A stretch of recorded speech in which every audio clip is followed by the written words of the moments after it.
स्वाधीनता संग्रामी प्रोफेसर अनंत चरण साहू स्मृति संध्या अनुष्ठित। स्वाधीनता संग्रामी स्मारकी संसद वार्षिक समारोह तथा संसद प्रतिष्ठाता सभापति विशिष्ट शिक्षाविद और समाजसेवी प्रोफेसर अनंत चरण साहू द्वितीय वार्षिक स्मृति सभा कटक स्थित श्रीरामचंद्र भवन में महासमारोह अनुष्ठित हो जाए। संसद सभापति डाक्टर रविरंजन साहू सभापति आयोजित यह गरिमामय समारोह में बहु विशिष्ट व्यक्तिविशेष बुद्धिजीवी शिक्षाविद और समाजसेवी मैंने उपस्थित थे। मुख्य अतिथि भाव ओडिशा उच्च न्यायालय माननीय विचारपति श्री शशिकांत मिश्र जोगदे वक्तव्य में ओडिशार प्रथम स्वाधीनता संग्रामी शहीद जय राजगुरु को अदम्य देशप्रेम आत्म बलिदान राष्ट्रभक्तिर अनन्य आदर्श पर आलोकपात करते।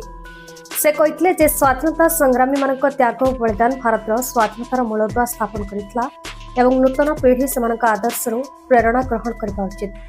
सम्मानित अतिथि तथा प्रोफेसर अनंत चरण साहू स्मारकी आदर्श शिक्षक सम्मान 2024 रे सम्मानित विशिष्ट इतिहासविद प्रोफेसर डॉक्टर निहारंजन पट्टनायक तांको वक्तव्य में कटक अलीसा बजार स्वर्गत नंदकिशोर साहू तांको सुपुत्र मथुरानंद साहू को इंग्रेज शासन विरोधी संग्राम गौरवमय इतिहास उपस्थापन करते। सेहीपरि तांको कनिष्ठ पुत्र प्रोफेसर अनंत चरण साहू स्वाधीनता संग्रामी स्मारकी संसद प्रतिष्ठा करी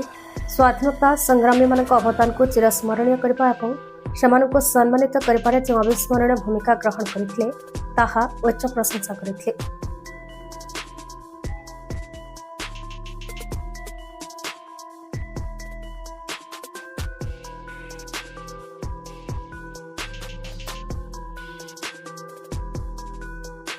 सिद्धार्थ कुमार साहू साधारण संपादक स्वाधीनता संग्रामी स्मारक संसद कटक आज स्वाधीनता संग्रामी स्मारक संसद 30 वर्ष वार्षिक उत्सव पालन करुच्ची तत्सहित द्वितीय शतवार्षिकी प्रतिष्ठाता सभापति प्रोफेसर अनंत चरण साहू शतवार्षिकी चरण साहू से स्वाधीनता संग्रामी परिवार थे जहाँ बापा अलीसा बजार मुखिया और स्वाधीनता संग्राम भारत छाड़ आंदोलन में बापा नंदकिशोर साहू और बड़ भाई मथुरानंद साहू ए दुई जन जेल जाइथिले एवं कटक जेल रु छत्रपुर जेल रे 3 वर्ष काल रही तांकर समस्त परिवार को उत्सर्गित करथिले एवं एही अवसर रे